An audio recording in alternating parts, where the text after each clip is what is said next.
राम राम मंडळी. तर कसे तुम्ही सगळे? तर आज आल्यानंतर आहे ना सगळं म्हणजे नाही का उराकलं, तर झाडून वगैरे सगळं कटकं वगैरे, तर त्यामुळे म्हटलं आता स्वयंपाकाला तयार करा. तर भांडी रस्सा धुतलेली होती ते ती लावून वगैरे घेतले, आणि जे उरलेलं सुरलेलं सगळं काढून फ्रीजमध्ये ठेवलेलं होतं ते पण सगळे ना बाहेर काढून म्हटलं घासून घ्यावा. दुपारची भांडी होती ती. आणि त्यानंतर मग राजमा भिजत टाकलेला मी, सॉरी हरभरा भिजत टाकलेला मी. तर तो त्याच्यातलं पाणी काढून आहे ना परत 2-3 पाण्याने ना धुवून घेतला, कारण की त्याच्यात कच्चे पण राहिलेले होते. आणि ते बाजूला ठेवून दिलं पाणी येळून. तर त्यानंतर मी ते ना परत मला भात लावायला ना हे पाहिजे होतं, डबा पाहिजे होता. तर त्यातलं सगळं काढून प्लास्टिक त्याच्यामध्ये बाउलमध्ये ठेवलं, आणि त्यानंतर कुकर धुवून वगैरे घेतला. कुकरमध्ये थोडंसं पाणी ओतलं आणि हे राजमा वगैरे सगळं ठेवून दिलं. म्हणलं मोड येतील 2 दिवसांनी त्याला. तर त्यानंतर मग मी तांदूळ घेतले थोडेसे, कारण की भात मला थोडाच घालायचा होता, त्यामुळे मी थोडेच तांदूळ घेतलेले होते. तर तांदूळ घेतले, त्यांना धुवून वगैरे घेतलं 2-3 पाण्याने, कारण की तांदूळ ते व्हाईट पाणी जास्त निघतं त्यामुळं. आणि त्या तांदूळ त्यामध्ये मीठ वगैरे टाकल्यानंतर लक्षात आलं की आपण मिक्स डाळ करूया. पण त्याच्यात पण मी दुसऱ्या भांड्यामध्ये कोकम करून ठेवलेला. तर तो कोकम एका ग्लासामध्ये ओतून मी उडदाची डाळ, मुगाची डाळ आणि तुरीची डाळ ते सगळ्या मिक्स असतात माझ्या ऑलरेडी. आणि त्यामध्ये याची डाळ टाकली, ते आपण याला टाकतो ना इडली बनवायला, ती डाळ टाकलेली होती. तर डाळी सगळं धुवून घेतल्या मी, कारण की मला मिक्स डाळ बनवायची ती, म्हणजे असा मस्त तडका वगैरे. तर त्यासाठी मग मी त्या डाळी सगळ्यांना लावून वगैरे कुकरला लावून दिल्या, आणि त्याच्या 6 शिट्ट्या घेतल्या, कारण की जास्त ती डाळीला ते टरफलं असतात ना, ती शिजायला टाईम लागतात तर त्या ब्लॅक डाळीला.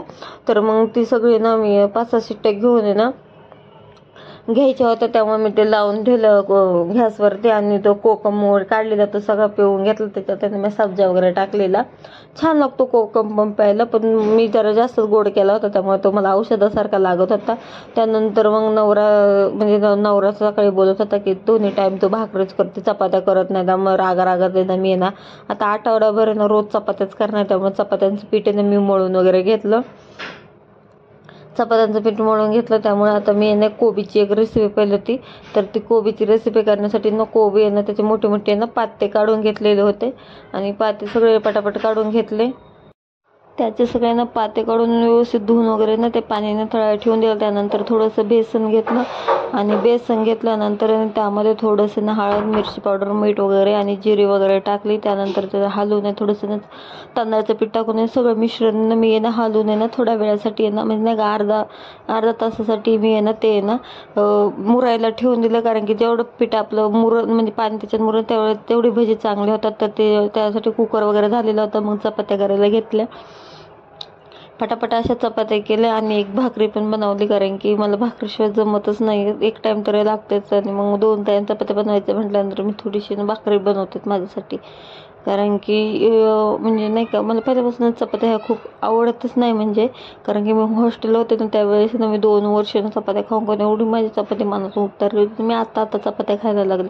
तर एकीकडे भाकर वगैरे झालेली होती, भाजत होती. त्यासाठी मी ते जे कोबी होते ते सगळं त्याच्यामध्ये ते बेसन वगैरे भरून घेत होते.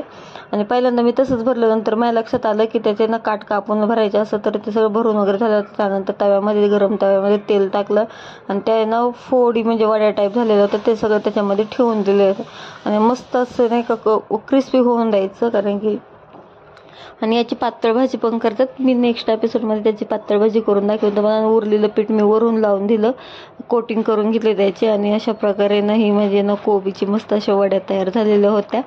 तुम्ही पण नक्की एकदा ट्राय करा, छान लागतात. ते फक्त बनवण्याची मेथड कळलेली पाहिजे. त्यानंतर ताळीला तडका देत जिरे टाकले होते थोडीशी, आणि जिरे टाकल्यानंतर मी काय केलं, जेवढं आपलं नाही का मसाले होते ते मसाल्यांना सगळे टाकले, कारण मला तिखट डाळ बनवायची होती. तर मी मसाल्यांना सगळे टाकून घेतले, जे होते सन्ने मसाला, कांदा मसाला, मिरची पावडर, हळद आणि थोडा मटण मसाला टाकलेला होता. तर मस्त असे फोडणी देऊन मी नाही का फोडणी दिली त्याची, बघा थोडेसे मसाले टाकलेले होते. आणि त्यानंतर जराशी मसाला जळायला लागल्यानंतर मी काय केलं, जी डाळ होती त्याच्यात थोडंसं पाणी टाकलेलं होतं, आणि थोडंसं ते आधी मीठ टाकून घेतलं, कारण की मीठ फोडणी टाकलं तर छान लागते अजून भाजी. तर मग मी मीठ वगैरे त्याच्यामध्ये टाकून घेतलं, आणि मीठ टाकल्यानंतर मग जी डाळ आपण घेतली बनवलेली होती ती डाळ त्याच्यामध्ये टाकली, आणि उकळी होऊन दिली. कारण की ओशे तोपर्यंत म्हटलं भांडी घासून घ्यावं, कारण की नंतर भांडी घासायला पण खूप प्रॉब्लेम होतात.